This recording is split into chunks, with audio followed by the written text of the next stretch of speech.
But we think that what's happening here is the collapse in the cost of innovation. DeepSeek is adding to it. It has been happening, though. AI training costs have been dropping, led by NVIDIA, 75% per year. And AI inference costs have been dropping 85 to 90% per year. DeepSeek is just putting those very rapid declines into a bit of overdrive here. And of course, you have the executive branch also supporting it mightily, proposing that we include Bitcoin in Treasury reserves. So you've got, I think we're going to have support of all three branches of government are going to be supportive, which is a big change. A financial shockwave just rattled global markets as China's latest AI breakthrough, DeepSeek, emerged seemingly out of nowhere. Built in just 2 months for under $6 million, it managed to outperform billion-dollar AI giants overnight. The impact was immediate. NVIDIA, the leader in AI computing, saw its stock plunge 17%, while the broader, Magnificent Seven tech giants suffered major losses. Crypto wasn't spared either, with Bitcoin and Ethereum dropping up to 7% amid investor panic. It felt like a breaking point for risk assets, but Bitcoin, as always, proved its resilience. ARK Invest CEO Cathie would seize this as a defining moment for innovation. AI is advancing at an unprecedented pace, with training costs dropping 75% per year and inference costs falling by 90%. DeepSeek is just the beginning, but while AI reshapes industries, Bitcoin is solidifying itself as a core financial asset. Bipartisan support for Bitcoin is growing, and institutional investors are reinforcing its position. What was once seen as a speculative asset is now being embraced as a long-term store of value. Meanwhile, Tom Lee remains unfazed by AI-driven stock volatility, arguing that NVIDIA's 30x PE ratio is justified given its leadership in an industry on the brink of explosive growth. He believes AI and blockchain are the twin engines set to drive the next economic cycle, pushing innovation and financial markets into uncharted territory. Stop. You don't have time. Don't miss out this 2025 bull run. Educate yourself first ahead of the crowd. We have created the ultimate step-by-step crypto cheat guide that will guide you this bull run. Unlock the secrets of crypto and make smarter investments today. Now by clicking on the link below to get your exclusive copy just under $10. If NVIDIA was at 100 PE, I'd probably say that there's too much good news priced in, but the PE is around 30 times. I'm not sure that that's very demanding for investors, and if you look a couple years out, it's in the 20s. I don't think NVIDIA is priced for perfection. Is the market itself? I don't think so. I mean, the 10-year now is backing off to 4.5, so you're still paying over 20 times for a 10-year bond. The median PE in the S&P is around 18 times. I've been researching companies since the early 90s, so over 34 years. I never found a PE for a high-quality company to be at 22 times, let's say for Mag 7, to be a demanding multiple. Again, I think if you're talking about price for perfection, it really has to be stocks where you have to back into the NPV of 100% earnings growth forever. There's a lot of uncertainty going into January FOMC because last month it really caused markets to rethink the probability of a hike. But the probability of a hike for 2025 now stands at 27%. I think that's an extraordinarily high probability. I think there's a chance the Fed sounds more dovish than market expects. Market analyst James Lavish is urging investors to stay calm amid DeepSeek's rise, warning against panic selling. Taking to X, he cautioned those offloading Bitcoin, stating, "If you're selling your Bitcoin because of the DeepSeek news, you have no idea what you own." His stance aligns with Cathie Wood and Tom Lee, emphasizing that AI and blockchain are fueling long-term economic shift. Investors who react to short-term volatility risk missing out on transformative opportunities in finance and technology. Now, let's dive into key moments from Cathie Wood's explosive interview for deeper insight. Yes, I think competition is great for the U.S., and DeepSeek is competition, no doubt about it. I'm hearing all of the titans, tech titans, speak of it glowingly. I don't think we know everything about it yet.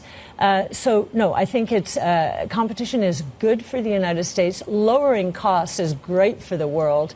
The collapse in the cost of innovation should help all regions of the world. I will say that new productive forces, which was Xi Jinping's new phrase, I think 18 months ago, seems to be showing through right now. Common prosperity was the previous one, and I still think that's in effect.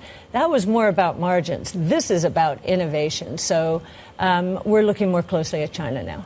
If you look at the second, third, and fourth quarter of last year, you look at the mega caps and the rest of the stocks in the S&P 500, you'll see mega caps in the second and the fourth did very well.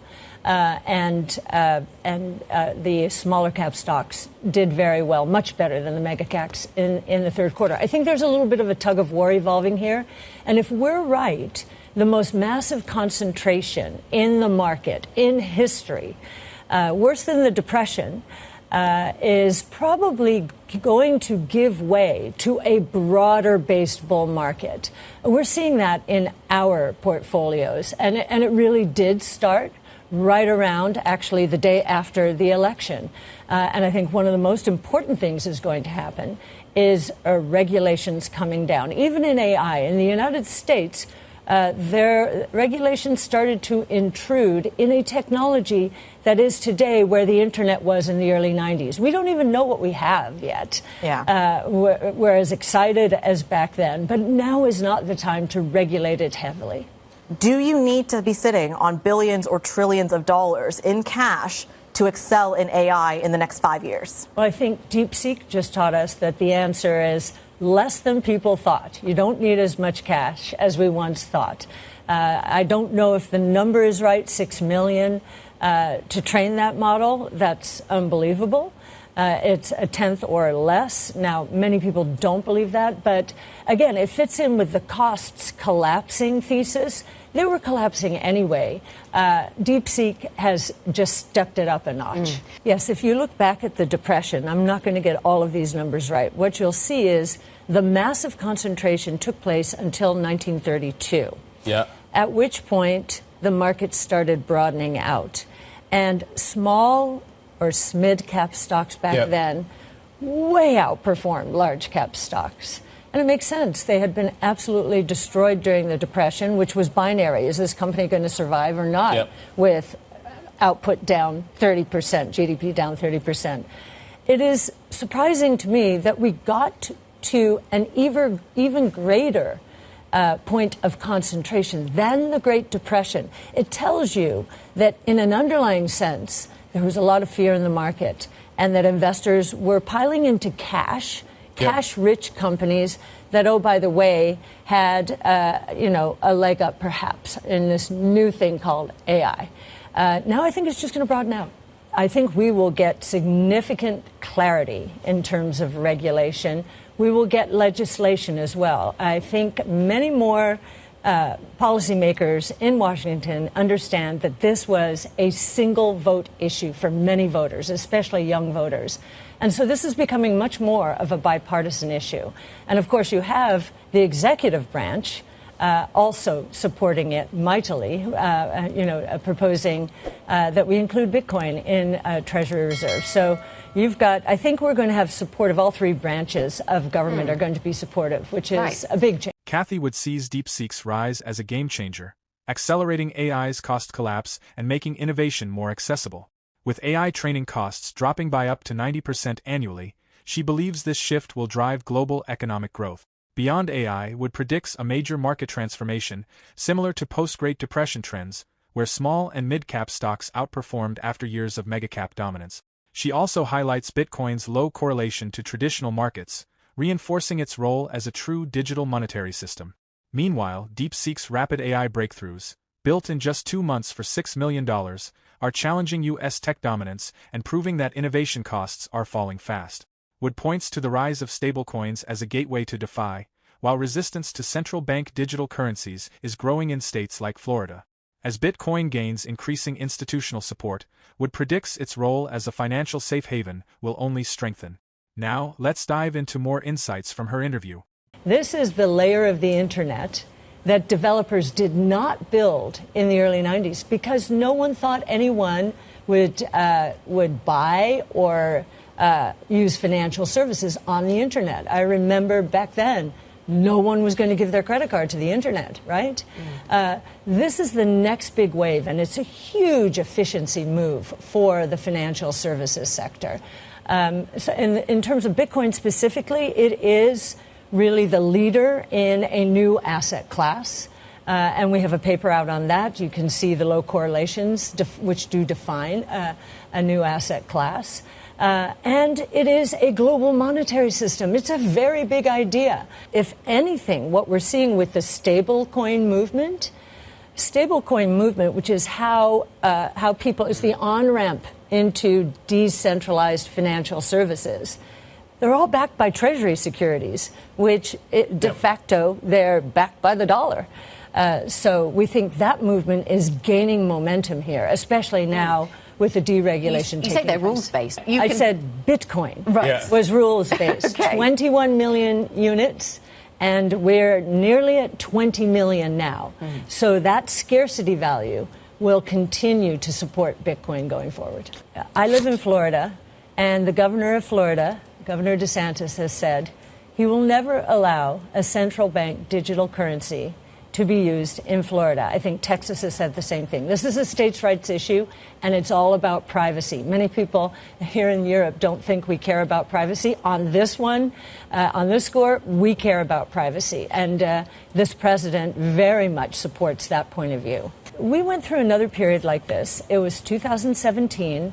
And Bitcoin that year went from less than $1,000 to $20,000. That was the ICO boom. And most of those failed. So it's buyer beware. Be careful. And that is why we need some regulation here, because it's out of control, as I think you would say. Bitcoin's a completely different animal, though. Completely different. It's part of the tech movement. But if you look at Bitcoin, it has served as both a risk-on asset, so that's tech, yes, but also a risk-off asset. When we went through the regional bank crisis in the U.S. in the spring of 23, Bitcoin took off. Why? Because there's no counterparty risk in Bitcoin. If big tech sells off, will crypto go down significantly?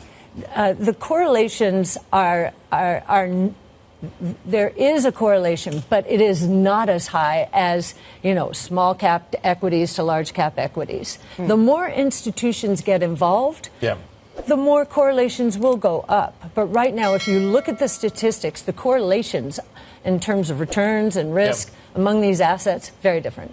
Cathie would seize this moment as part of a larger trend. AI and blockchain aren't just technologies, they're the missing layer of the internet, driving efficiency, autonomy, and financial transformation.